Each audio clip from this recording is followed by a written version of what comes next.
So how you doing, YouTube? So I'm about to get started on the engine swap for my C6 of taking the LS2 out, putting the LS3 in.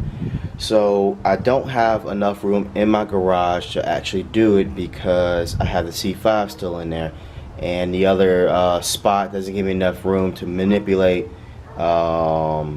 engine hoist and cherry pickers and everything anywhere. Just kind of a cramped space. So what I decided to do is do it here in my backyard. So I have this really big overhang here.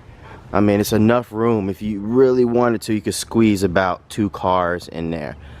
So I'm gonna bring it in my backyard and do it. I mean, it shouldn't be that bad. It's kind of similar to like a bay or like a carport.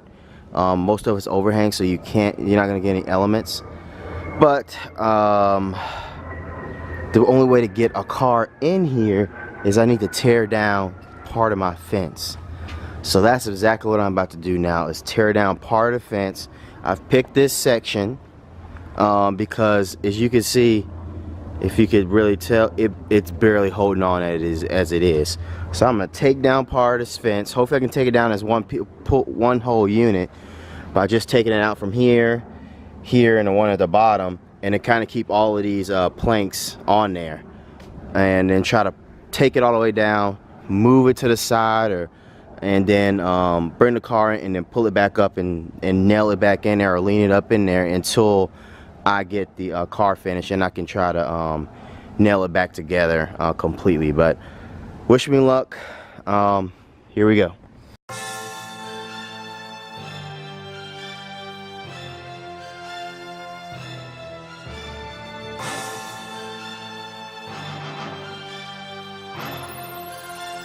Beats by Nevs.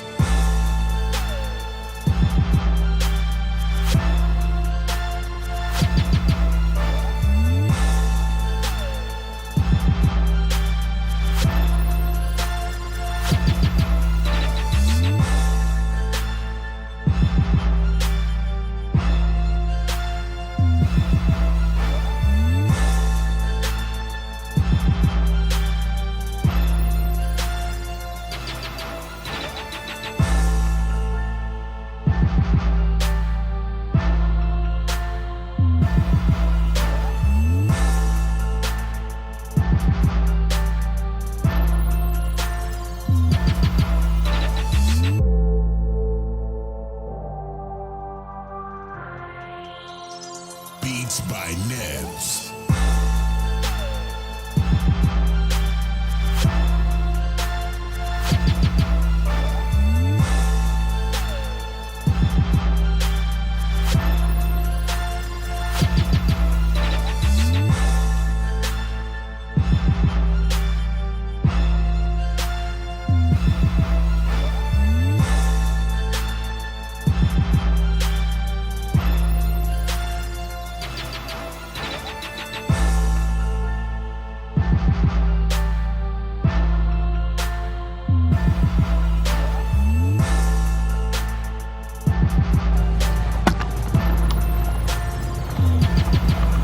Got the car in the backyard.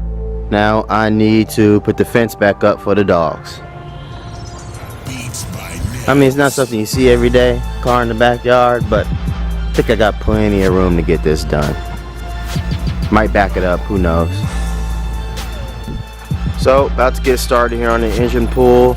Already got the windows cracked, the trunk popped, and next step is disconnect the battery. And then I'll start working on the air intake with the bridge and all the electrical connections. So let's go and get started.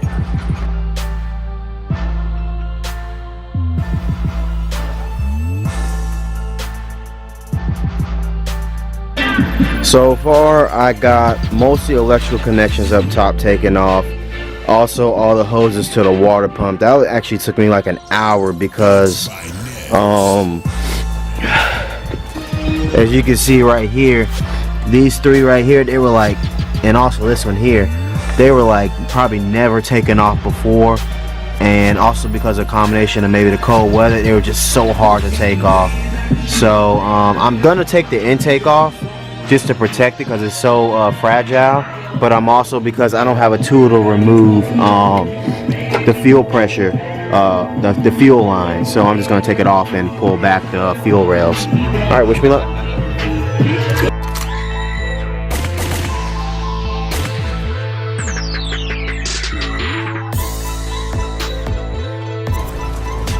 Okay, I got the intake off, the fuel rail I pulled around. All the electrical connections that I can see from up top have been unplugged. Also, the water pump's been disconnected, and I'm about to raise the car off the ground, get as high as I can, start disconnecting electrical connections from the bottom, disconnect the AC which is down here, AC, disconnect that, as long as also the pipes. So start doing more of the mechanical work instead of just all the electrical connections. There should be that many electrical connections from the bottom. A couple knock sensors, the starter and stuff like that. So yeah, let's go and get in the air and start from the bottom.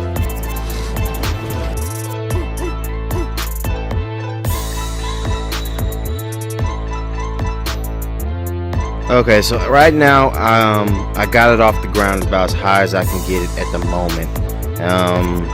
After I ended the last video, I probably went on for another hour to an hour and a half.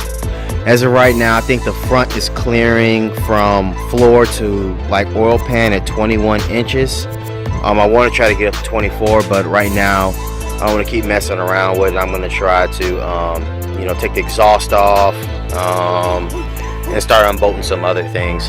So first thing I'm gonna do next is, I got that tarp under there so I can stop laying on water. I might go get a smaller tarp since it's way so big. But I'm gonna take the wheels off and then disconnect the shocks from the top and also the upper control arms. So let me go ahead and get started.